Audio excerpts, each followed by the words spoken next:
နတ်ပြည်ပြန်ရောက်တဲ့အခါတရားမင်းကြီးကဟဲ့ရုံရုံနဲ့ညီတို့ဘယ်ဘာလုပ်လာကြသလဲ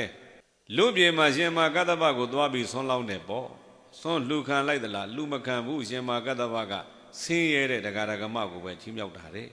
ဘာဖြစ်လို့ညီတို့ကရှင်မာကတ္တဗကိုဆွန်းလောင်းကျင်တာလဲဆိုတော့ရှင်မာကတ္တဗဏိရောဓသမပမထရအကျိုးကျေးဇူးကအင်မတန်ကြီးမားလွန်းလို့လာဇာနတ်သမီးရဲ့အကြောင်းကိုသူတို့ပြောပြတယ်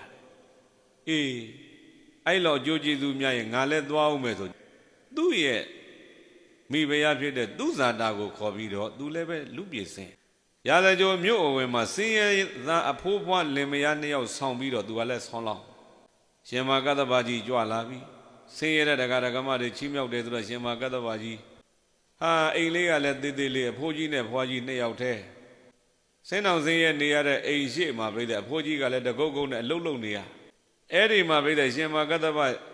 ဆင်းရဲတဲ့တရားဓမ္မချီးမြှောက်မယ်ဒီလိုတရားဓမ္မဆင်းရဲလိုက်တာအော်ဟင်းရွက်ပြုတ်ရရပုံရည်ကြီးပဲရခြင်းရဆင်းရဲတဲ့တရားဓမ္မငါချီးမြှောက်မယ်ဆိုတော့သရတရားအပြည့်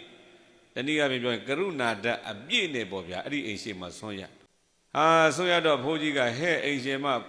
ဘုန်းကြီးတစ်ပါးဆွမ်းခံကြွလာတယ်အိမ်ထဲကဒေါတုဇာတာကလည်းပြိဿကြီးအဲ့ဒီမှာဟန်ဆောင်ကောင်းတယ်အဖွားကြီးရောင်ဆောင်တကုတ်ကုတ်နဲ့ဟိုလုံးဒီလို့မကြားခြင်းအောင်ဆောင်အဖိုးကြီးကရှေ့ထွက်သွားတယ်ပြိဿကြီးမနေ့9 နိုင်ခွဲ10 နိုင်လောက်ဆိုနေထိုးနေကိုပြိဿလက်နဲ့မိုးပြီးတော့မှရှင်မာကတ္တဗကိုတခြားကြည့်ဟဲ့ရှင်မကြွလာတာတခြားမဟုတ်ဘူးရှင်မာကတ္တဗကြီးမြန်လှုပ်လှူပွဲမရှိဘူးလားရှိတာလေးယူခဲ့စမ်းတော့ဟိုအိုးလန်ဒီအိုးလန်ကလိုးကလန်နဲ့လှန်ပြီးတော့မှဒီမဲ့တွေးပြီးဆိုအဖွားကြီးကလည်းထားတကုန်းနဲ့အဲ့ဒီမှာထွက်ပြီးတော့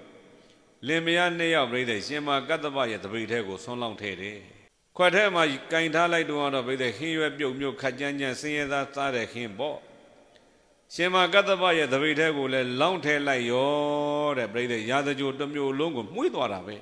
အဲ့ဒီမှာရှင်မာကတ္တဗကသဘောပေါက်လိုက်ပြီးဆွန်းလောင်းတာမင်းဘယ်သူလဲလို့မေးလိုက်တော့တပည့်တော်တရားပါဗျာဘာဖြစ်လို့ဆင်းရဲသားတွေရဲ့အခွင့်အရေးကိုမင်းဝင်ယူရတာလဲကွယ်ငါဆင်းရဲသားတရားဓမ္မတွေကိုချီးမြှောက်တာတပည့်တော်ကလေတဲ့အရှင်ဘုရားတပည့်တော်လည်းဆင်းရဲပါတယ်ဘုရားဘလို့ဆင်းရဲတာတုံးဆိုတော့သူပြုခဲ့ရတဲ့ကောင်းမှုကပြိဿသာသနာပကောင်းမှုသာသနာပကောင်းမှုနဲ့တရားဖြစ်လာတဲ့ဒီတရားကလည်းသာသနာတွင်မှာကောင်းမှုပြုပြီးတော့လာပြီးတော့မှနတ်ပြည်ရောက်လာကြတဲ့သုလရထမဟာရထအနေကဝဏ္ဏလို့ခေါ်တဲ့နတ်သား3 ယောက်အဲ့ဒီနတ်သား3 ယောက်ကသူ့တဲ့စည်းစိမ်ဥစ္စာကိုရောင်ကိုဝါအကုန်သားနေတာအဲ့ဒါကြောင့်တပည့်တော်သာသနာတွင်ကောင်းမှုမပြုဘူးသေးလို့ဘုရားရှင်ဘုရားဏိရောဓသမပမထပြီးတပည့်တော်လာလောင်းမိတာပါတပည့်တော်နတ်တို့ရဲ့ဘယင်တရားဖြစ်ပေမဲ့လို့တပည့်တော်စင်းရဲသားလေးကိုရှင်ဘုရားရဲ့ခွင့်ပြုပါဒီလိုလှည့်ပြားပြီးတော့လောင်းတာကိုခွင့်ပြုပါပေါ့တောင်းပန်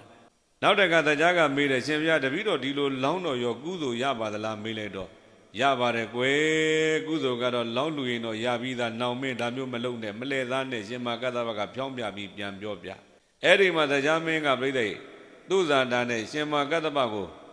လက်ရရစ်9 ပတ်ပါပြီးတော့ရှ िख ိုးကြရှ िख ိုးပြီးတော့မှကောင်းကင်ပြန်တက်ပြီးတော့ဥဒန်းနေကျုတဲ့ဏိရောဓသမပမထတဲ့အရှင်မာကတ္တဗကိုဆွန်းလောင်းလူခွင့်ရခြင်းဟာအဟောဒါနံအလွန်အံ့ဩဖွယ်ကောင်းတဲ့ဒါနဗေဒကာဗရမဒါနံအလွန်မွန်မြတ်တဲ့ဒါနဗေဒကာသူပြုတဲ့ကောင်းမှုသူ့ဘာသူကြည်ပီတိတွေဖြည့်ပြီးတော့ပြိဿဥရန်ကျုပြီးပျော်သွား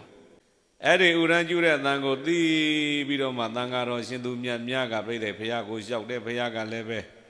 အဲ့ဒီမှာပြိဿမြတ်စွာဘုရားရှင်ကိုရောမြတ်ကချက်သားတို့တတိနဲ့နေပြီးတော့မှကိုထိန်းချုပ်စောင့်စည်းပြီးတော့ပိဏပါဒဒုတင်ကိုစောင့်တည်တဲ့ပုဂ္ဂိုလ်တွေကိုဒီလိုလောင်းလူခွင့်ရတဲ့ပုဂ္ဂိုလ်တွေလည်းကံထူးကြတယ်ကံကောင်းကြတယ်ဆိုမြတ်စွာဘုရားကလည်းဥရန်ဆက်ကျူးပြီးတော့မှအဲ့ဒီမှာသံဃာတော်ရှင်သူမြတ်တွေကိုဘုရားကတရားဟောပြတယ်လူပြည်မှာရှိကြတဲ့တောင်သလပန်းစပယ်ပန်းနှင်းစီပန်းခတ္တပန်းစရှိတဲ့ပန်းတွေရဲ့ယနတ်ဟာအပ္ပမတ်တော်အဲ့ဒီအနံ့ကလေးကနည်းနည်းလေးပဲတောင်ကနေလေတိုက်ရင်အဲ့ဒီပန်းနှံကမြောက်ဖဲသွားတယ်မြောက်ကနေလေတိုက်ရင်တောင်ပဲသွားတယ်ပေါ့လေညာကိုပြိတဲ့အဲ့ဒီပန်းနှံစံတက်တယ်ဆိုတာမရှိဘူးယောဇသီလဝတ္တံဂန္တောဝါတောဒေဝေတုဥဒ္ဓမောအရှင်မာကတ္တဗအစရှိတဲ့ပုဂ္ဂိုလ်တွေစောင့်သုံးထားတဲ့သီလကလေတဲ့ဝါတိဒေဝေတုဥဒ္ဓမောဒေဝေတုဥဒ္ဓမောပြိတဲ့နတ်ပြည်တိုင်အောင်ဝါတိပြန့်နှံ့ပြီးတော့သွားတယ် အဲကြောင့်ပြိဿပန်းရနံ့ထဲသီလရနံ့ကပိုတယ်ပေါ့ပန်းရနံ့နဲ့ရှင်းလိုက်ရင်သီလရနံ့ကသေးသေးလေးပဲနည်းနည်းလေးပဲလို့မြတ်စွာဘုရားကပြိဿရှင်မကတ္တပကိုဂုံပြုပြီးတော့ဒီတရားကိုဟောပါတယ်ဗျာအဲကြောင့်တရားချစ်ခင်သူတော်စင်များမြတ်ဗုဒ္ဓရဲ့အကျော်မော်သားတော်တွေတဲကရှင်မကတ္တပရဲ့ဘဝနဲ့ဓမ္မအပိုင်း၃မှာရှင်မကတ္တပကိုအကြောင်းပြုပြီးတော့လေတော်စုမလေးချမ်းသာရတယ်ရှင်မကတ္တပကိုအကြောင်းပြုပြီးတော့ပြိဿတရားမင်းကြီးလည်းဥရန်ကျူပြီးပျော်မြူးရတယ်ဤကဲ့သို့မြင့်မြတ်တဲ့ပုဂ္ဂိုလ်လောင်းလူခွင့်ရခြင်းဟာလည်းကံထူးသူများဖြစ်ကြတယ်တရားချစ်ခင်သူတော်စင်များတို့လည်းပဲမြင့်မြတ်တဲ့ရှင်မကတ္တပရဲ့ဘဝနဲ့ဓမ္မကိုနာကြားတဲ့အတွက်ဒါကြောင့်ဘဝမြင့်မြတ်ပြီးတော့မိမိတို့ရည်မှန်းတဲ့နိဗ္ဗာန်တည်ဟူသောထက်စကံတက်လှမ်းနိုင်ကြတဲ့ပုဂ္ဂိုလ်များဖြစ်ကြပါစေလို့ဆုတောင်းပေးရင်လည်းပဲဒေသနာဏိဂုံကမ္မဖုံးကြပါစို့ဤမန္ဓမ္မဒေသနာဤတရားဒေသနာတော်ကိုတုတ်တော်ဝါနာကြားနာရပြီးတော့မှဒုံမေတရားကိုချစ်ခင်စိတ်ကောင်းဝင်ကြကုန်သောသင်္တော်ကောင်းပေါင်းတို့မှာဒုံမဲ့ကံလမ်းမနီမခရီးမကိုဝိဝစေတဝါရှောင်ရှားနိုင်ကြကုန်သည်ဖြစ်၍ဒုံမဲ့ကံလမ်းမနီမခရီးမှန်ကိုဥဆုံးဖြောင်းဖြောင်းမတ်မတ်ရန်တူကောင်းစွာမသွေ